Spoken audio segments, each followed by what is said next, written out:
Friends, so let's start our class today.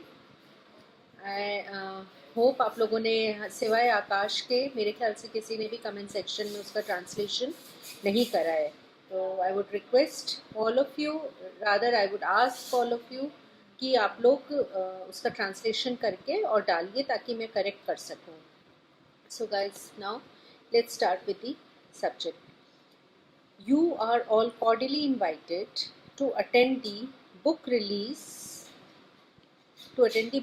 ceremony of Law Journal 2020 on Google Meet, hosted by Rampuria Jain Law College.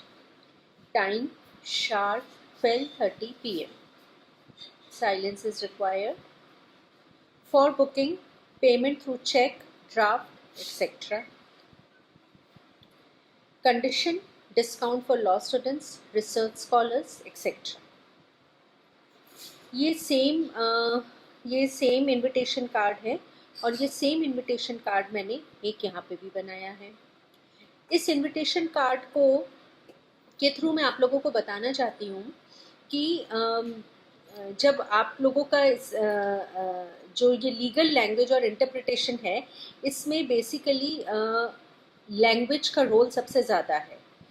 उस language को आप कैसे समझ रहे हो. अब जैसे ये कार्ड है, सिंपल है. You are all cordially invited to attend the book release ceremony of Law Journal 2020 on Google Meet, hosted by Rampuria Jain Law College.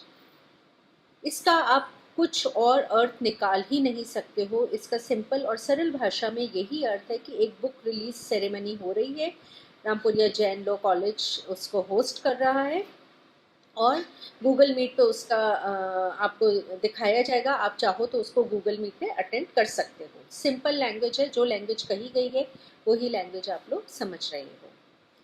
Next आता है कि टाइम शार्प 12:30 PM. सो ये 12:30 PM जो है ये एग्जैक्ट चीज़ बता रहा है. अब आपके लिए ये एग्जैक्ट है, मेरे लिए एग्जैक्ट है, जो पढ़ेगा सबके लिए एग्जैक्ट है.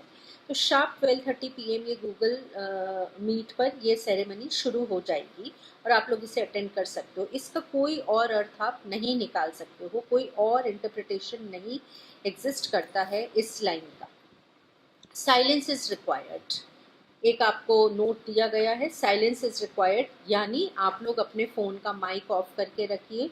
आप लोग अपना कैमरा चाहे तो ऑन करें, नहीं तो आप जो कैमरे से आप देख सकते हैं उसको देखिए. तो लेकिन शोर नहीं आना चाहिए. तो साइलेंस इज रिक्वायर्ड. नेक्स्ट आता है, यहाँ तक आपको समझ आ गया कि हमने जो लिखा है वही आपने समझा है और वही आपको समझाया जा रहा है. नेक्स्ट आता है फॉर बुकिंग. तो for booking, payment through cheque, draft, etcetera.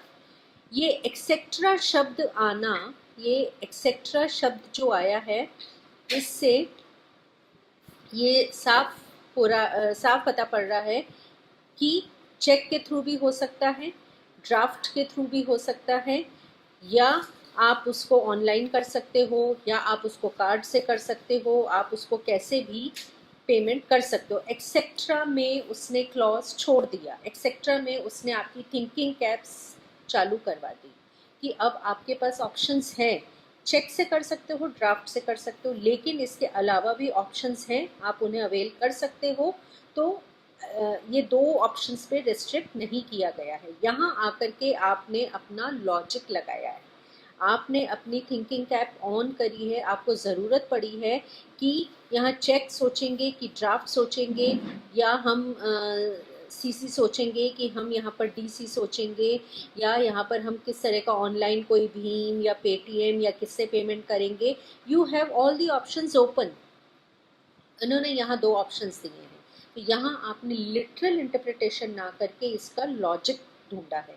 Beyond the words, आपने यहाँ पर बियॉन्ड दी वर्ड्स जाकर के सोचने की ज़रूरत महसूस करी है, क्योंकि यहाँ पर एक्सेट्रा लिखा गया है. Fine students. नेक्स्ट आता है इसमें कंडीशन. कंडीशन में इन्होंने फिर क्या कहा है, discount for law students, research scholars, etcetera. Again etcetera, यानी स्टूडेंट्स के लिए है. इस जर्नल को आप लोगे और ये जो सेरेमनी हो रही है उसमें आपको जो ये बुकिंग करानी है लॉ जर्नल लेने के लिए, सेरेमनी देख आप सकते हो, लेकिन अगर आपको बुकिंग करानी है तो बुकिंग के लिए आपको चेक या ड्राफ्ट से लोगे। और लॉ स्टूडेंट्स के लिए छूट है इस लॉ जर्नल में, और रिसर्च स्कॉलर्स के लिए छूट है, एक्सेट्रा एक्सेट्रा, मतलब कि फैकल्टीज़ हैं, इस सब्जेक्ट से कंसर्न फैकल्टीज़ हैं उनको छूट है, या फिर कुछ जो हायर लेवल फैकल्टीज़ हैं उनको हो सकता है कि as a token of gratitude भी दिया जा सकता है। तो इसमें भी एक्सेट्रा ने आकर के चीज़ों को ब्लैंक छोड़ा है, ठीक है।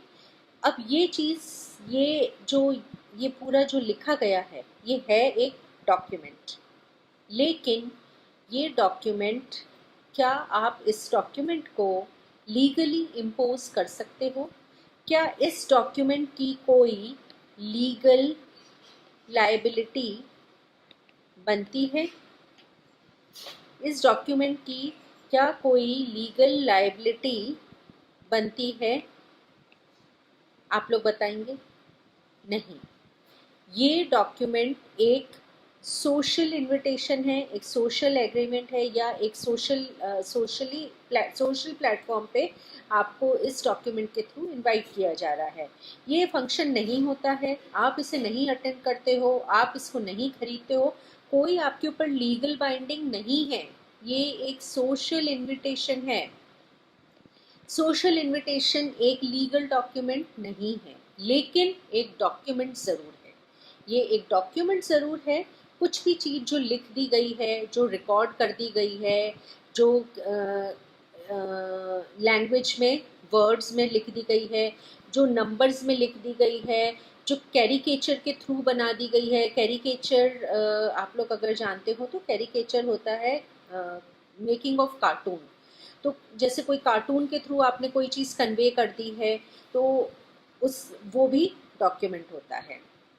आपने वर्ड्स में लिखा, नंबर्स में लिखा, लेटर्स में लिखा, ये सारे कुछ डॉक्यूमेंट्स होते हैं। ज़रूरी नहीं है कि डॉक्यूमेंट आप कागज़ पे लिखें। आप, अब ये है एक गोल्ड शीट है, जस्ट प्रिटेंड है कि ये एक गोल्ड शीट है, गोल्ड शीट पे भी डॉक्यूमेंट होएगा। सेम इनविटेशन है, मैंने इसको एक गोल्डन बेस पे बना दिया। आप इसकी लिथोग्राफी भी कर सकते हैं, पत्थर के ऊपर भी आप ये एक इनविटेशन बना सकते हो, आप किसी मेटल पे बना सकते हो, किसी पर भी बनाओगे, लेकिन ये डॉक्यूमेंट की तरह एग्जिस्ट करेगा। डॉक्यूमेंट ये भी है, डॉक्यूमेंट ये भी है, इनविटेशन है, दोनों ही इनविटेशन है, लेकिन दोनों एक ही इनविटेशन है, पर इनकी सोशल एग्जिस्टेंस है। इसकी सोशल एग्जिस्टेंस बिल्कुल है, लेकिन क्या इसकी लीगल एग्जिस्टेंस है? लीगल एग्जिस्टेंस नहीं है। लीगल एग्जिस्टेंस इस डॉक्यूमेंट की नहीं बनती है, क्योंकि ये एक सोशल प्लेटफॉर्म पे आपको सोशली इनवाइट किया गया है, आपको इनवाइट करा गया है, आप आओ, आपकी मर्जी है, आप अटेंड करो, आपकी मर्जी है, आप जर्नल लो, आपकी मर्जी है, नहीं लो, आपकी मर्जी है। ये एक लीगल डॉक्यूमेंट नहीं है, सोशल इनविटेशन है। और इसकी ये बताने का सिर्फ आपको मेन इंटेंशन है कि आपको ये बताया जा सके कि कुछ चीज़ें जो होती हैं लॉ में, जो सर्कमस्टेंसेस प्रिवेल करती हैं, उनके अनुसार कुछ चीज़ों को एज सच, जो जब लेजिस्लेचर लिखा जाता है लेजिस्लेटिव बॉडी द्वारा, तो उन चीज़ों को आप हूबहू वैसा समझ पाते हो। लेकिन कुछ चीज़ें ऐसी होती हैं जो चेंजिंग ट्रेंड के द्वारा, या चेंजिंग सोशल सराउंडिंग्स के द्वारा, सोशल सर्कमस्टेंसेस के द्वारा वो चीज़ें चेंज होती रहती हैं। अब जब वो चीज़ें चेंज होती हैं, तो उनके जो सोच करके वो लॉ बनाया गया था, उसको इंटरप्रिटेशन जो प्रेजेंट सिनेरियो है उसके अकॉर्डिंग किया जाएगा। जो सोच करके वो लॉ बनाया गया है, उस लॉ को प्रेजेंट सिनेरियो में हम कैसे फिट इन करें कि हमारे लॉ का अबॉर्शन ना हो, हमारे लॉ का मिसकैरेज ना हो, या हमारे लॉ के इंटरप्रिटेशन के द्वारा जो जस्टिस दिया जा रहा है उसका मिसकैरेज ना हो, ऐसी कोशिश की जाती है। और ऐसी कोशिश कब होगी? जब हम उस इंटरप्रिटेशन को ऐसा करें कि जिसमें मैक्सिमम रेमेडी हो और मिनिमम मिसचिफ हो। मिसचिफ यानी जो चीज़ को खराब करती है, जो चीज़ को डिस्ट्रॉय कर रही है। जब वो मिनिमम होगी और मैक्सिमम जब हमारे को रेमेडी मिलेगी, इसका मतलब कि वो इंटरप्रिटेशन सही हो रहा है। और हमने अपने कुछ पिछले लेक्चर में ये भी करा था कि एक ही चीज़ का कई बार एक चीज़ के मल्टीपल इंटरप्रिटेशंस होते हैं। तो हमें जो उस वक्त में, उस हालात में, उन सर्कमस्टेंसेस में जो इंटरप्रिटेशन बेस्ट होता है उसको चूज़ करना होता है। नेक्स्ट हमने ये भी करा था कि इंटरप्रिटेशंस, एक एक वर्ड में इंटरप्रिटेशन है लेकिन उसका हाफ पार्ट, जैसे ये एक है लाइन, अब इसका हाफ पार्ट अगर आप ब्रेक करते हो तो ये तो अप्लाइबल है, लेकिन इस वाले पार्ट को अगर आप अप्लाई करोगे तो उससे अबॉर्ट हो सकता है, जस्टिस अबॉर्ट हो सकता है। तो उस केस में आप क्या करोगे, आप उस हाफ पार्ट को लोगे और इस हाफ पार्ट को आप लीव कर दोगे। तो ऐसा भी किया जा सकता है। ये सारा कुछ beyond the words, beyond the words मतलब जो शब्द लिखे गए हैं उनके पीछे लिखने का क्या इंटेंशन रहा है, ये जानने के बाद ऐसा इंटरप्रिटेशन किया जाता है। तो अब आपने दो ये डॉक्यूमेंट्स देखे हैं और ये आपको पता पड़ा है कि ये भी किसी भी चीज़ पे हो, लेकिन कोई चीज़ रिटन में हो, रिकॉर्डेड हो, तो वो डॉक्यूमेंट होती है। अब डॉक्यूमेंट, डॉक्यूमेंट जैसा कि section 3 of Indian evidence act क्या कहता है, इट मीन्स एनी मैटर, कोई भी मैटर। तो भैया ये भी मैटर है, ये भी है और ये भी मैटर है, ठीक है। तो एनी मैटर एक्सप्रेस्ड और डिस्क्राइब, जो कि एक्सप्रेस किया गया है या डिस्क्राइब किया गया है, डिस्क्राइब करके या लिख करके, एक्सप्रेस करके, अपॉन एनी सब्सटेंस। अब ये सब्सटेंस यहाँ पर गोल्डन प्लेट है, यहाँ पर सिंपल पेपर पे किया गया है, ईमेल के थ्रू करा, आपके मैसेज आए हैं या व्हाट्सएप के थ्रू आए हैं, तो डिजिटल मीडिया से आए हों, तो any substance, upon any substance by means of मतलब किसके द्वारा, ये तो सब्सटेंस हुआ, ये सब्सटेंस हुआ और इसके ऊपर मीन्स क्या हुए, लेटर्स, फिगर्स और मार्क्स। तो ये लेटर्स, ये फिगर्स और मार्क्स मतलब जैसे कुछ कोई कैरिकेचर है या कोई और चीज़ से आपने किसी चीज़ को एक्सप्लेन करने की कोशिश करी हो, कि जैसे कोई इमोजी बनाई है या कोई किसी भी तरह से आपने कोई कार्टून बना करके उस अपने इनविटेशन को रिप्रेजेंट कर रहे हो, तो वो लाइक जैसे शादी का कार्ड होता है, शादी का कार्ड एक सोशल इनविटेशन है, उसमें आपने लिखा है बारात प्रस्थान, तो बारात प्रस्थान में आपने डोली बना दी है, लोग बना दिए, तो ये क्या है, ये एक इमेज के द्वारा आपने यहाँ पर रिप्रेजेंट किया है। तो लेटर्स, फिगर्स और मार्क्स, और by more than one of those means, या था लेटर या था फिगर या मार्क्स थे, या इन एक से ज़्यादा। अब इसमें एक से ज़्यादा है, इसमें फिगर भी है, इसमें लेटर भी है और इसमें आप ये एक मार्क भी है, पंक्चुएशन मार्क भी है। तो ये इस तरह के बाद more than any of these means intended to be used और विच मे बी यूज, जिन्हें यूज़ करा जा चुका है या जिन्हें यूज़ करना है, तो इंटेंटेड टू बी यूज्ड और which may be used for the purpose of recording that matter. और ये किस लिए यूज़ करे गए हैं या यूज़ करना है इनको, ताकि जो मैटर हमें यहाँ पर डालना है उसको रिकॉर्ड कर सकें और एक डॉक्यूमेंट बना सके। तो document simple section 3 Indian evidence act के अकॉर्डिंग आप समझ चुके हैं कि कोई भी चीज़, किसी भी सब्सटेंस पर लिखी गई चीज़ जिसे कि लिखा गया है लेटर्स, फिगर्स या मार्क्स में, जो एक या एक से ज़्यादा तरीक़ों से लिखी गई है और जिसको कि यूज़ किया गया है for the purpose of recording that matter, ठीक है।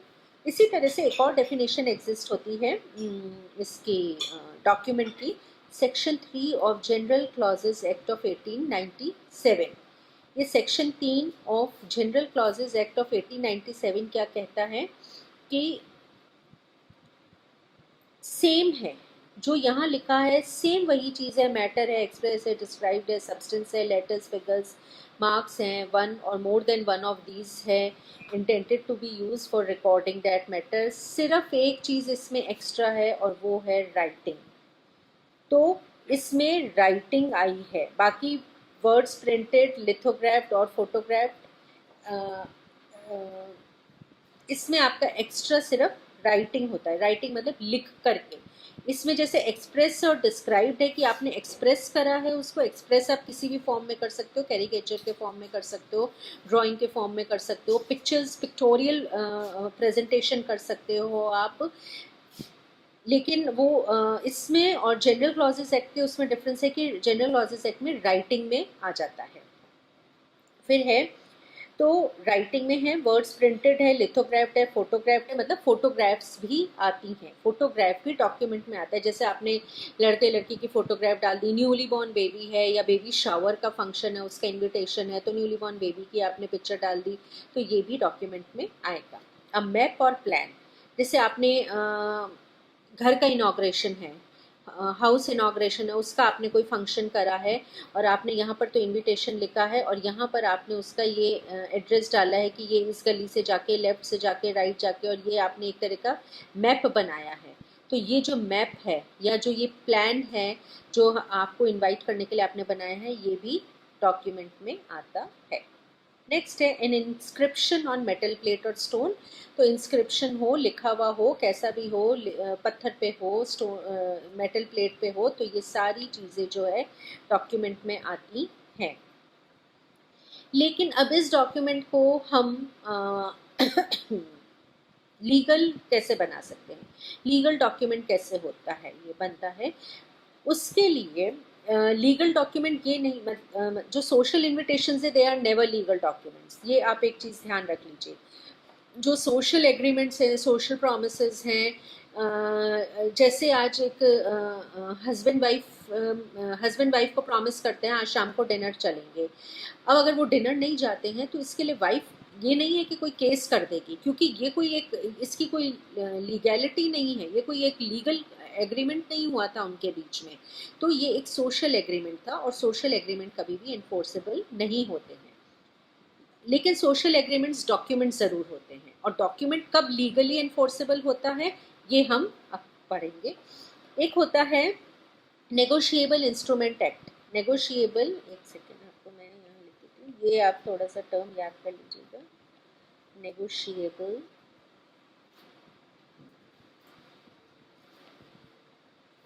Instrument act. तो इस नेगोशिएबल इंस्ट्रूमेंट में एक शब्द आया है इंस्ट्रूमेंट। अब ये instrument as per Indian stamps act 1899 ये क्या है, इंस्ट्रूमेंट इंक्लूड्स, इंस्ट्रूमेंट में क्या क्या चीज़ें आती हैं, every document by which any right और लाइबिलिटी, हर ऐसा डॉक्यूमेंट जिसमें कि राइट्स और लाइबिलिटीज अराइज होती हैं, हर ऐसा डॉक्यूमेंट जिसमें कि राइट्स, ये एक डॉक्यूमेंट है, तो ऐसा डॉक्यूमेंट जिसमें कि राइट्स और लाइबिलिटीज अराइज होती हैं, इज और purpose to be created, is मतलब होती हैं या होने की उसके बनने के द्वारा हो सकती हैं। क्या हो सकती हैं, क्रिएट हो सकती हैं, ट्रांसफ़र हो सकती है, यानी राइट्स और लाइबिलिटीज़ ट्रांसफ़र भी हो सकती है। जैसे मैं आपको एक एग्जांपल देती हूँ कि राम ने शाम को ₹5,000 देने का वादा किया है 20 तारीख को, और यदि वो नहीं आता है तो राम ने कहा उसका कोई रिप्रेजेंटेटिव आकर के वह पैसे का भुगतान कर देगा। तो अब वो रिप्रेजेंटेटिव क्या हुआ, ट्रांसफ़र हो गई। वो लाइबिलिटी किसके ऊपर ट्रांसफ़र हो गई, ये जो एक दूसरे व्यक्ति को दी गई है उसके ऊपर ट्रांसफ़र हो गई। राइट्स और लाइबिलिटीज़ ट्रांसफ़र किए जा सकते हैं एज पर दी सिचुएशन। इसी तरह से लिमिटेड और एक्सटेंडेड टाइम पीरियड कि 10 दिन के अंतराल में इस इतने रुपए का भुगतान हो जाना चाहिए, ये लिखित में है। जो भी मैं चीज़ बोल रही हूँ ये बोलचाल की भाषा में नहीं, ये लिखा जाता है एक कागज़ पे। तो इसमें लिखा गया है कि लिमिटेड और एक्सटेंडेड, तो टाइम पीरियड को हम लिमिट भी कर सकते हैं कि 10 दिन में देना है, या किसी कारणवश नहीं दे पाए तो इसको 15 दिन की छूट दी जाती है और 15 दिन बाद इसका भुगतान करना आवश्यक है।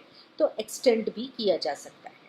एक्सटिंग्विश्ड और रिकॉर्डेड। एक्सटिंग्विश्ड मतलब एक तरह से ख़त्म कर देना, कि अगर आपका जो लेनदारी थी वो हो चुकी है तो वहाँ पर राइट्स और लाइबिलिटीज़ ख़त्म होती है, या किसी कारण से कि हाँ अगर 3/4 पेमेंट मिल गया है तो ठीक है, 1/4 को मैं एक्सटिंग्विश करता हूँ, ऐसा भी किया जा सकता है। और तो और लास्ट चीज़ है रिकॉर्डेड, यानी रिकॉर्ड में होना चाहिए, ये सबसे इम्पॉर्टेंट होता है। ये चीज़ आपकी सबसे इम्पॉर्टेंट है कि रिकॉर्डेड। तो ये रिकॉर्डेड होना बहुत ज़रूरी होता है। अगर रिकॉर्ड में नहीं है तो वो इंस्ट्रूमेंट नहीं बन पाता है। तो इंस्ट्रूमेंट होने के लिए रिकॉर्डेड होना ज़रूरी है, रिकॉर्डेड इन राइटिंग में। फिर है कि every instrument is document but every document is not instrument, यानी हर इंस्ट्रूमेंट जो है वो डॉक्यूमेंट है, लेकिन हर डॉक्यूमेंट इंस्ट्रूमेंट नहीं है, यानी हर डॉक्यूमेंट की लीगल लायबिलिटी नहीं बनती है। हम पहले ही कर चुके हैं ये बात, ठीक है। हर डॉक्यूमेंट की लीगल लायबिलिटी नहीं बनती है, लेकिन हर instrument is always a document. Okay, फिर है विथ ऑल दिस। अब जो हमने अभी तक पढ़ा उसमें आपको समझ आ गया होगा कि डॉक्यूमेंट क्या होता है, इंस्ट्रूमेंट क्या होता है, सोशल इन्विटेशंस क्या होते हैं, लीगल एनफोर्सेबिलिटी क्या होती है, कब डॉक्यूमेंट इंस्ट्रूमेंट लीगल डॉक्यूमेंट बनता है, कि जब आपने कुछ जैसे प्रॉमिसरी नोट है, इसमें एग्जांपल ले लीजिए आप, जैसे प्रॉमिसरी नोट है, प्रॉमिसरी नोट है। तो अब ये प्रॉमिसरी नोट जो है, इससे इसमें क्या है, लेनदारी का भी जिक्र होता है, इसमें देनदारी का भी जिक्र होता है, और इसी के साथ इसमें ये भी बताया जाता है कि क्या तारीख को देना है, क्या तारीख को लेना है। यदि मैं नहीं आया तो मुझे रिप्रेजेंट करने के लिए ये व्यक्ति आएगा। एक साइन होता है, साइन लेने वाले का भी, देने वाले का भी, जब देते हैं तो उसका भी साइन होता है। तो ये जब एग्रीमेंट बनाया जाता है या ये जो एक डॉक्यूमेंट है इसको बनाया जाता है, तो ये एक रिटन, रिकॉर्डेड, क्रिएटेड, ट्रांसफर्ड और टाइम लिमिटेड एक डॉक्यूमेंट बनता है, जो कि इंस्ट्रूमेंट कहलाता है, जिसपे कि स्टैम्प होती है। ठीक है, ये आपने जान लिया अभी तक का। अब है कि रोल ऑफ इंटरप्रिटेशन कहाँ आता है। ये इन बातों से आप सोचे होंगे कि इसका इंटरप्रिटेशन में क्या मतलब है। तो रोल ऑफ इंटरप्रिटेशन, हम लॉज बनाते हैं। सबसे पहले आपको जो चीज़ समझाना चाहती हूँ कि हम लॉज बनाते हैं। लॉज कौन बनाता है? लॉ स्पेशलिस्ट बनाते हैं, या लेजिस्लेटिव बॉडीज़ बनाती हैं, लॉ मेकिंग बॉडीज़ बनाती हैं।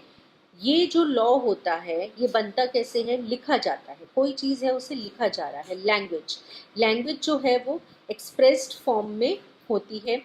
अब ये जो लैंग्वेज एक्सप्रेस्ड फॉर्म में है, लॉ इंग्लिश में होता है, आपकी लोकल लैंग्वेज में नहीं। लॉ एक प्रॉपर इंग्लिश लैंग्वेज में होता है, और लैंग्वेज इज़ नेवर परफेक्ट। ठीक है, तो लैंग्वेज कभी परफेक्ट नहीं होती है, एक्सप्रेस्ड फॉर्म में होता है, और एक्सप्रेस्ड फॉर्म के लिए ये इंग्लिश में होता है, विच जिसमें कि मैथमेटिकल प्रिसीशन नहीं होता, यानी एक एक बारीकी। जैसे मैथमेटिक्स इज सिंपली 2+2 = 4, या 37/2, तो वो फ्रैक्शन में आएगा, वो फ्रैक्शन भी बिल्कुल एक्यूरेट होगा। लेकिन क्या लैंग्वेज इतनी एक्यूरेट होती है? No, language is never accurate. तो जब लैंग्वेज एक्यूरेट नहीं होती है, लैंग्वेज इज नॉट परफेक्ट, तो उस टाइम पे क्या होता है? बहुत सी एम्बिग्विटीज़ होती हैं, डाउट्स होते हैं। अब ये जो एम्बिग्विटीज़ हैं, डाउट्स हैं, इसको इस एम्बिग्विटीज़ और डाउट्स को आप परफेक्शन दोगे। तो एम्बिग्विटीज़ और डाउट्स को आप परफेक्शन देने के लिए क्या करोगे? आप चीज़ के लिए थोड़ा आप उसको इम्प्रोवाइज़ करोगे। तो अब एम्बिग्विटीज़ को आप क्लियर करने के लिए आप उसको समझोगे, उसको रीड करोगे, उसको समझोगे, और समझ करके उसको बताओगे। तो ये होता है टू गिव परफेक्शन। फिर आता है मे नॉट ऑलवेज एक्सप्लेन और signify the intention with which law और स्टैट्यूट वॉज रिटन। ये है कि ये ज़रूरी नहीं है कि हमेशा ये बता सके कि क्या इंटेंशन था या क्या सिग्निफिकेंस थी, जो सोच करके वो लॉ बनाया गया है, विद विच दैट लॉ और स्टैट्यूट वॉज रिटन। तो ये जब सोचा था तब कुछ और सर्कमस्टेंसेस थी, अभी कुछ और सर्कमस्टेंसेस है। तो ये लैंग्वेज क्योंकि इम्परफेक्ट होती है, परफेक्शन नहीं होता, तो ज़रूरी नहीं होता कि वो क्लियरली बता सके कि क्या सोचा गया था। इंटरप्रिटेशन बहुत हद तक सही करा जाता है, लेकिन फिर भी वो ज़रूरी नहीं है कि परफेक्ट हो। नेक्स्ट आता है prevailing conditions and circumstances at the time in the law was made was different from today. तो यानी जो वर्तमान में कंडीशंस हैं आज वो डिफरेंट हैं, और जब लॉ बनाया गया था वो कंडीशंस डिफरेंट थी। अब उन कंडीशंस को एक उनके बीच में तारतम्यता रख करके और उसको इंटरप्रेट करना, ये हमारे इंटरप्रेटर का काम होता है। और ये इंटरप्रेटर कौन होता है? ये होते हैं कोर्ट्स। तो ये इंटरप्रेटर कोर्ट्स होते हैं जो कि फाइंड करते हैं कि ट्रू इंटेंशन क्या होता है स्टैट्यूट का, not only from the point of view of the language but also from the social conditions which had given rise to that statutes।